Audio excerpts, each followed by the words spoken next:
Thanks for tuning in for another session of Back Porch Catechetics, focused on the basics of Christian marriage. Marriage is one of the trickiest sacraments.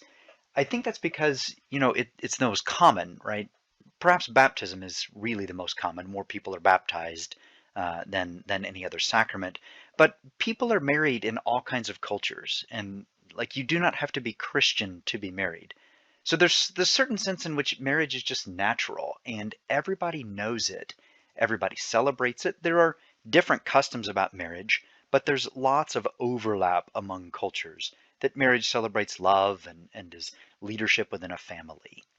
So we need to separate in our thinking about how Christians understand marriage the natural sense of marriage and the theological sense of marriage. I think the cleanest separation between the two is that the theological sense of marriage really says it's a sacrament. And remember, a sacrament is that outward sign of the inward grace instituted by Christ for our sanctification. It's the mysterious promise of God's love, and it makes God's love present.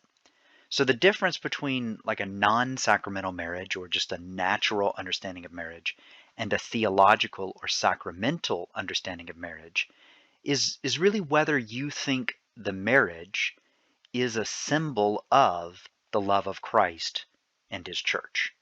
So if you see the husband and wife, the wife and husband, as modeling this love between Christ and church, as presenting it to the world, as making it present, as being a witness of that, then I think you're thinking in the theological sense of marriage. Whereas if you're thinking simply about the kinds of things that achieve their ends in natural human love, then you're probably thinking more about the natural sense of marriage. So here's the sacrament in which, we really have to think about what's going on in creation and what's going on in the ancient Christian and Jewish narratives. You remember in Genesis 1 and 2, we have the creation of male and female together in Genesis 1, and of a kind of solitary human alone and perhaps even asexual in Genesis 2. That is proclaimed not good, and it's answered by this ability or capacity to give oneself in true love. Those things that happen in creation in Genesis 1 and Genesis 2 are often taken to show just the way the world works, right? And so there's the sense from the Jewish and Christian reading of these ancient stories that every person is a son or a daughter of Adam and Eve. Everyone belongs to the same human race. And in that sense, marriage and family are natural, and they do not sort of require any theological interpretation or understanding. On the other hand, we see in Genesis the idea that this is our creation in the image of God, which gives us community. Let us make man in our image, male and female, he created them, Scripture says in Genesis 1. So there's this sense at the same time and from the very beginning that of course it's natural to want to marry, to be deeply attracted to someone else and to want to give your whole life to him or to her. But there's also this sense in which that's always already theological, because that desire itself and the fulfillment of that desire is part of what it means to be in the image of God. And then when we layer upon that the understanding of the new covenant, the New Testament, Christ and his church, we see a further aspect of that theological sense, that this has got something to do with salvation and with achieving human fullness beyond our own ability. Right, so when we think about marriage in that sense, we get this idea that God created us out of love and calls us to love. So love is the fundamental vocation of human beings. And in that sense, marriage is the common fulfillment of that. Most people will get married. Most people will find fulfillment in that kind of foundational vocation for love. But it's also extraordinary because it's like marriage allows each and every one of us to sort of stand again as Adam and Eve. I mean, there's the sense in which when I love my wife, Christine, it's like I am playing Adam to her Eve. I am the one man who loves Christine in the name of all other humans. And she is the one woman who loves me in the name of all other humans. And that's got a lot to do with what's going on in the garden, where like Adam and Eve represent all other humans and this extraordinary ability that we have to love each other. And then again, we add to this the sacramental sense as a Christian, and I am the man who gets to love Christine as Christ loves, and Christine is the woman who gets to love me as Christ loves. And so we stand as Christ and church to each other, and we ought to model that, to be a sign of that, to make that present in the rest of the world. All right, love is the fundamental vocation of human beings, and marriage is that extraordinary and common fulfillment of this. I think this is really thinking of the erotic dimension of love, the direction in which we know that it's not good to be alone, and so we reach out for someone else. We desire others, and that desire is very deep within us. It's all the way back in the garden, even before the fall. It's part of how we're created in the image of God. But marriage is ordered towards certain goods. Marriage really does look for the good of another. And we see that in the mutual support, right? Especially in that story of Genesis 2. It's not good to be alone. So God says, I should make a helper for this one, so the two can stand face to face. Now, that means the first good of marriage is really rooted in the fidelity of the spouses. The knowing that someone has your back. At the end of the day, you have a spouse who's there for you, either returning to you or already at home waiting for you. But there is this one person, and altogether you're in it, and she's got your back or he's got your back. All right. So that love is ordered to the good of that other, for me, like receiving that, but also that I must remain faithful to my wife. I must be faithful to Christine. And that fidelity is for her good, so that she can flourish and thrive, knowing that she has me to support her. The second good of marriage, we often speak of two goods of marriage. The second good of marriage is really the one that's often tied up in biology, right? I mean, procreation, having children. And well, I mean, we know the birds and the bees talk, right? We know where kids come from. They're not dropped off in a stork. They come from the love between a man and a woman. And that's another of the good of marriages. It's an extreme delight to have children. It is certainly a lot of work, and it's very much aimed at another person. I mean, virtually all adults, want to take care of children, and will go far outside of themselves to take care of children, even children who are not their own, right? I mean, we generally care for the younger in a way that's very self-giving. All right, so this love is ordered to the good of another, the good of children, ordered to the good of the spouse. And in that sense, we're thinking of the agapeic dimension of love. And that willingness to give for the good of the other, it allows freedom to grow within marriage. It creates stability. And in a particular way, it creates the stability that we need to be vulnerable. Marriage creates that safe space where we can admit some of our weaknesses and our shortcomings and know that there's someone else there always to look us face to face and to help us become better. And that works for marriage between spouses, and that works for marriage with the next generation. That parents are also there to allow their children the freedom to grow, the stability to thrive. And for that reason, part of the good of marriage is that parents become the principal and the first educators of their children. Now, with this theology, I think we're in a position where we can often see that Christianity pushes back against certain notions in culture. Christianity pushes back against polygamy and polyandry where it exists, because Christianity, teaches that this is the kind of good, the kind of love that can only be achieved by one man for one woman. One man and multiple women, or one woman and multiple men, or uh, men and men, or women and women. These kinds of relationships are not open to the fullness of marriage. So I'll remind you, the point of a class is to study and learn about theories.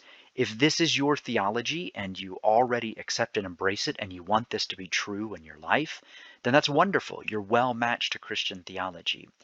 If you find yourself thinking, no, but I understand marriage differently, or I don't think there's a theological sense, or I think the natural sense says something else, flag that. You're simply flagging a disagreement with a long-standing tradition. But there needn't be any hate or animosity there, simply a recognition of some people agree that God exists and some people think that God does not exist. Some people think marriage is a sacrament, some people think it is not. Some people think marriage really is not even all that good or doesn't exist. I mean, you get the point. You're entitled to your own opinion and belief and set of theories, but remember that the point of taking a class in college would be to understand how someone else thinks. And in the long-standing sort of reflection of Christianity, these goods of marriage are rooted firmly in the understanding of the human person who wants to be fulfilled in the kind of love that can participate in creating the next generation. This means then for Christians, the disorders that we notice so painfully, the desires, the difficulties, the struggles that we might have with fidelity or to actually take care of children, the kind of harshness that this commitment seems to have with it is a product of sin. It does not stem from our original creation, from the original nature of man and woman, but from sin. And we notice this shows up in Genesis 3, that there are characteristic sufferings or punishment which are different. Different for the man, different for the woman, and different for the serpent in Genesis 3. This is the ancient wisdom attempting to explain, why we might have such difficulty with relationships between men and women, why there might be sexism, why there might be battles between people. That's not the original good that God intended. And then the theology of marriage from the Christian perspective is that marriage can help us get over that. Marriage helps us get outside of ourselves. And so after the fall, marriage helps us overcome our self-absorption, our egoism, our pursuit of our own pleasure. It really opens us to someone else. And that's the sanctifying purpose of marriage. We have those vows in sickness and in health, for richer or for poorer, right? I'll be there through thick and for thin. And that, again, is meant to create this stability and this harmony, this possibility for true radical growth, for an ability to get outside of yourself, to get beyond your own egoism, particularly through that agapeic dimension of self-giving love. In a way, marriage is the sacrament that helps us get back into the garden. We'll never get all the way back into the garden, but you can see how we're supposed to be creating a kind of Garden of Eden in our little families and these little relationships. Now, Jesus worked his first miracle at Cana at a wedding. And this is really important because, again, we have that natural sense of marriage. It's not like Jesus instituted marriage all of a sudden. People were never married before Christ. Absolutely not. I mean, his own parents were married, Joseph and Mary. No, what Jesus does is he shows a new significance. He renews and updates what marriage would mean. And he opens his public ministry in John's Gospel at that wedding feast. And he also speaks, as do many of the other saints writing the New Testament, they speak of the Passover meal in the New Covenant, and they speak of the heavenly liturgy as the wedding feast of the Lamb. So Christ takes upon his own ministry this marital language, this spousal language, and makes all of salvation, in essence, out to be a marriage between God and humanity. And that's a way we can even think of the incarnation, about the fullness of divinity dwelling with the fullness of humanity, that even in the one person of Christ, there's a kind of marriage of humanity and divinity.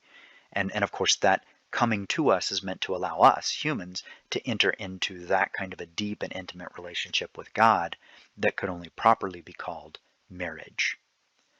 Paul also uses that language, that marriage is a great mystery which refers to Christ and the church. So when we say marriage is instituted by Christ, we mean the theological sense, the Christian theological sense, or the specifically sacramental sense is what's instituted by Christ. And in that, Christ is giving us grace to restore the perverted relationship between men and women, right? Part of that being married is getting over yourself, is learning to be united to another person who's like you but different, and procreating and participating in God's marvelous love for the rest of the world. All right, that really only leaves us in the standard chart here to think about the outward sign and the inward grace. Well, the outward sign is pretty easy. It's the spouses themselves. And this is fascinating. In many of the other sacraments, it's like oil and some gesture, touching, laying on of hands, anointing. But in marriage, the entire spouse is the outward sign, and it's the couple together. But it's not just their bodies being physically present, it also includes their free consent. So the free will is included. And typically that free will is expressed with those vows, right? I take you to be my wife. I take you to be my husband.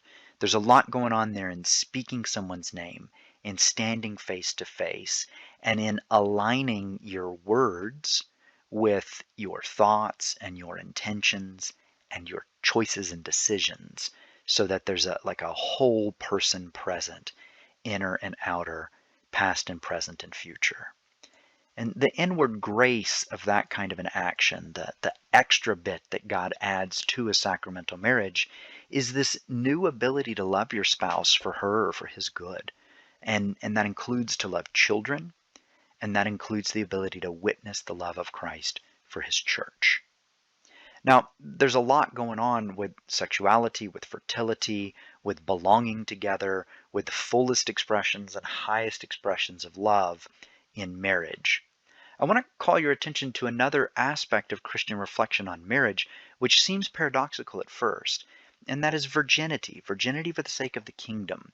Our monks and our sisters at St. Leo, who dedicate their entire lives to our faith and to our community, have also renounced any claim they might have to marriage. They've promised to remain celibate, virgin for life. So that virginity for the sake of kingdom, celibacy, is actually an expression of sexuality, right? It's a choice you're making with your sexuality. It's a way that these monks and nuns have chosen to give themselves. And in that sense, the Christian reflection is that this is complementary to marriage. In other words, you cannot denigrate one without denigrating the other. If you make celibacy out to be some horrible choice or awkward, the backside of that is that you tend to denigrate your ability to choose to give yourself to another person. And similarly, if you make marriage some low state because you choose to give yourself in this way to this person, then it pretty much follows that you're going to make celibacy or virginity something that's awkward.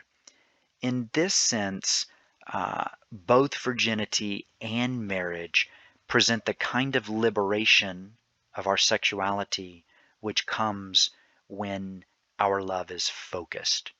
We're free from distractions. We're free from perversions. And I think that's another important reflection within the Christian tradition on the relationship between virginity and for marriage. I'd like to close with a few points, just to sort of think through who can be married. Any man and woman not previously married can be married.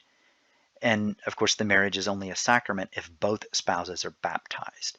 So we separate that natural and theological sense. The full theological sacramental sense requires both the man and the woman to be baptized. And of course, they could not be married to anyone else. There's this marvelous reflection, particularly in Roman theology and Latin theology, that the spouses themselves are the minister of the marriage. In a baptism or a confirmation or Eucharist, it's the priest who's doing the real work there. I mean, God is doing the work through the priest. But in marriage, God does the work through the spouses. And so the sacrament is thought of sometimes as a walking sacrament, right? Like you carry it with you wherever you go. You can always choose to be husband, always choose to be wife, and to live that better. You are the minister in that sense of the marriage. Now, it's clear that all Christians think the ordained minister has a role, typically as the witness to the marriage, and often as one who blesses to give the church's blessing. In some Christian understandings, the minister also has an instrumental role, but the long-standing, the broad tradition is that the spouses themselves are the primary minister. They marry each other. We also have this tradition in many cultures, but particularly in ours in the United States, of a maid of honor and a best man.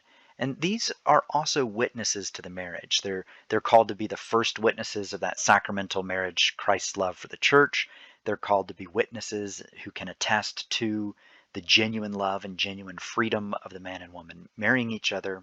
And they're meant to be witnesses even later in time. You know, every now and then your maid of honor, your best man, has to pull you aside and say, hey, remember 40 years ago you promised that you were in this for better or for worse. Even if this is a difficult time, stick with it. So they're witnesses from multiple perspectives. In that sense, I think John Paul II, a marvelous man who gave his virginity for the sake of the kingdom, had great insight into the love of marriage. And so I'd like to close by quoting from his letter to families. It's also quoted in the Catechism, paragraph 1643. Conjugal love involves a totality in which all the elements of the person enter: appeal of the body and instinct, power of feeling and affectivity, aspiration of the spirit and of will. It aims at a deeply personal unity, a unity that beyond union in one flesh leads to forming one heart and soul. It demands indissolubility and faithfulness in definitive mutual giving, and it is open to fertility. In a word, it is a question of the normal characteristics of all natural conjugal love, but with a new significance, which not only purifies and strengthens them, but raises them to the extent of making them the expression of specifically Christian virtues.